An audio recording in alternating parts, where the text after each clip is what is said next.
6สัญญาณเตือนโรคหัวใจหัวใจวายหัวใจหยุดเต้น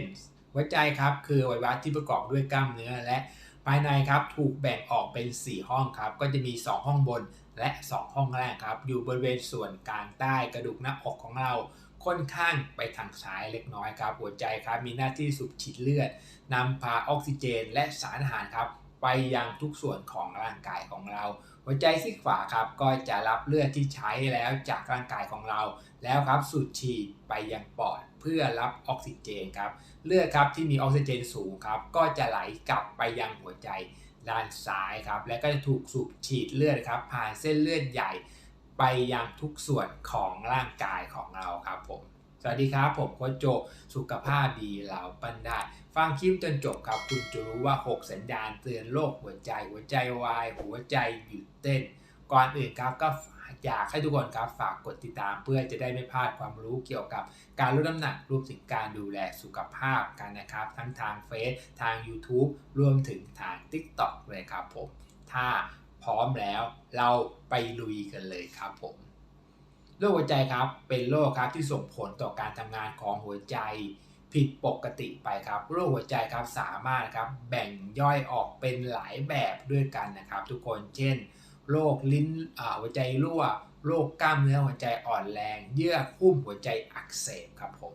1ครับก็จะมีอาการอ่อนเพลียมากครับคนที่มีอาการหัวใจ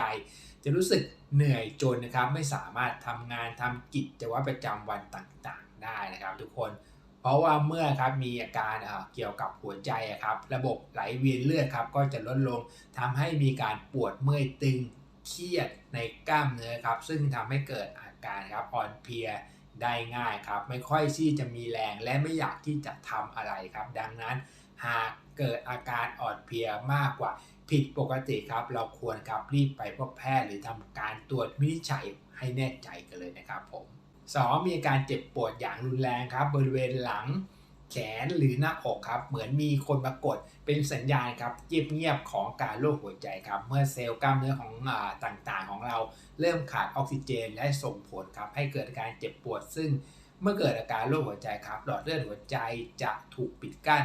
และป้องกันครับไม่ให้ออกซิเจนในเลือดครับไปเลี้ยงกล้ามเนื้อครับและครับจะทำให้เกิดอาการนี้จะส่งสัญญาณไปยังสมองแต่สมองครับจะเกิดอาการแบบสับสนทำให้เกิดอาการเจ็บปวดอย่างรุนแรงที่บริเวณอื่นได้ครับไม่เพียงแต่บริเวณหน้าอกเท่านั้นนะคนใครที่มีการแบบนี้ครับอย่านิ่งนอนใจครับให้รีบไปพบแพทย์เพื่อทำการตรวจวินิจฉัยกันจะดีกว่านะครับทุกคน3ครับหายใจถี่ๆครับหากถ้าเรารู้สึกว่าทำกิจกรรมต่างๆในระหว่างวันทำให้รู้สึกเหนื่อยง่ายและหายใจถี่กว่าปกติครับหรือว่าเหนื่อยเหมือนแบบคุณกำลังออกกำลังกายแต่ที่จริงคุณไม่ได้ออกกำลังกายคือไม่ได้ทำออกแรงอะไรแค่เดินนั่งทำอะไรอยู่นั่นเองนะครับทุกคนก็จะเป็นสัญญาณครับที่บ่งบอกว่าคุณก็กำลังเป็นโรคหัวใจได้นะครับเพราะว่าหัวใจนะครับมีส่วนสำคัญครับในการที่จะลำเลียงพวกออกซิเจนนะครับไปยังส่วนต่างๆของร่างกายของเราครับและครับช่วยขจัดพวกคาร์บอนไดออกไซด์ซึ่งครับถ้าหากหัวใจเกิดทำงานผิดปกติก็อาจจะทำให้อาการ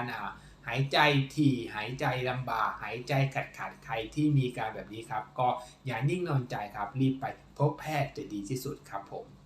4ครับแสบร้อนกลางหน้าอกอย่าเพิ่งคิดว่าการแสบร้อนของหน้าอกเป็นเพียงแค่อาการของโรคกรดไหลย้อนเพียงอย่างเดียวนะครับถ้า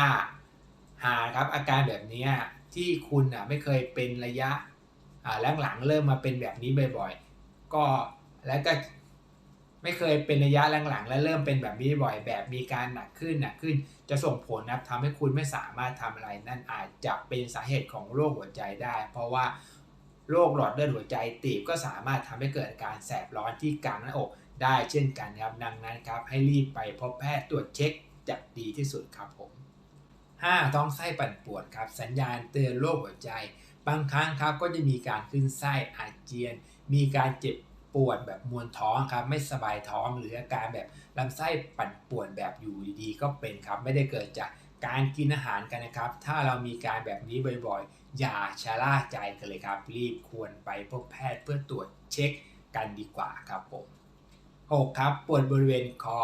และขากรรไกรครับอาการอึดอัดเหล่านี้มักจะพบกับคนที่เป็นโรคเบาหวานครับซึ่งเป็นสาเหตุของโรคหัวใจอย่างหนึ่งโดยสาเหตุนั้นครับเกิดจากการเปลี่ยนแปลงภายในร่างกายของเรารวมถึงการเป็นโรคหัวใจครับซึ่งส่งผลต่อประสาทความรู้สึกแต่อาการเหล่านี้ครับจะเกิดขึ้นได้น้อยกว่าอาการอย่างอื่นครับเช่นเจ็บหน้าอกปวดแขนปวดขาครับให้สังเกตกันบ่อยๆครับหากมีการแบบนี้เป็นเยอะขึ้นเรื่อยๆครับเราควรรีบไปพบแพทย์ให้เร็วที่สุดครับผมหากเกิดการเหล่านี้ครับให้เราหยุดพักหากเกิดการเหล่านี้ครับให้เราหยุดพักและรีบไปพบแพทย์เพราะการเหล่านี้ครับเป็นส่วนหนึ่งที่ทำให้เกิดโรคหัวใจ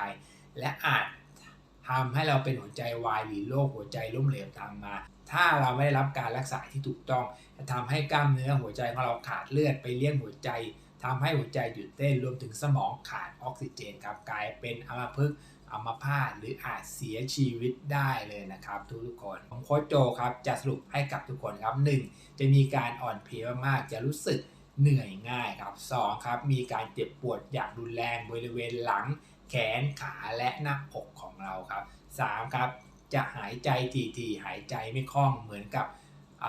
คนที่ออกกำลังกายเยอะแต่เราไม่ได้ออกกำลังกายนะทุกคน 4. ครับมีการแสบร้อนกลางหน้าอกไม่เกี่ยวกับการกินอาหารนะครับ 5. ท้องไส้ปั่นป่วนมีการขึ้นไส้อาเจียนมีการเจ็บปวดมวนท้องไม่สบายท้องครับ 6. ปวดบริเวณคอและขากรรไกรครับโดยเฉพาะคนที่เป็นเบาหวานต้องคอยสังเกตให้ดีๆนะครับทุกๆคน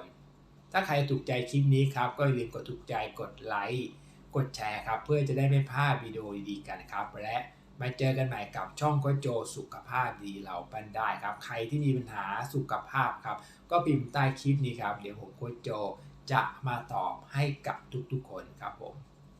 แล้วใครนะครับผมที่อยากดูแลสุขภาพแต่ไม่รู้จะดูแลสุขภาพแบบไหนครับผมขอแนะนำคู่มือน้ำผักผลไม้ที่มีสูตรถึง100สูตรกันเลยครับมีสูตรป้องกันมะเร็งความดันเบาหวานโรคหัวใจบำรุงเลือดดูแลสายตาและดูแลทุกส่วนของร่างกายขับสารพิษออกจากร่างกายด้วยการปั่นน้ำผักผลไม้ครับรวมถึงดูแลผิวพรรณครับก็ยังมีสูตรลดความอ้วนสูตรต่างๆครับที่แนะนำสำหรับมือใหม่ที่อยากจะปั่นน้ำผักผลไม้ครับจนสามารถเอาไปปั่นดื่มได้แบบง่ายๆครับดูแลภายในแล้วครับเมื่อภายในดีแล้วครับภายนอกก็ต้องดูแลเช่นกันครับก็คือผิวพรรณของเรายิ่งเราอายุมากเท่าไหร่ครับความเหี่ยวย่นก็จะเริ่มมาครับเราจริงจำเป็นต้องดูแลด้วยการใช้ผลิตภัณฑ์ที่ดูแลผิวของเราครับผมขอแนะนำครับชุดหน้าใสมีมาทั้งสบู่และครีมครับสบู่จะเป็นสูตรลดฝ้าหน้าเด้งส่วนครีมก็จะเป็นปรับสภาพผิวให้ใสครับใครเป็นฝ้าก็ใช้ชุดนี้ได้ครับที่ผมใช้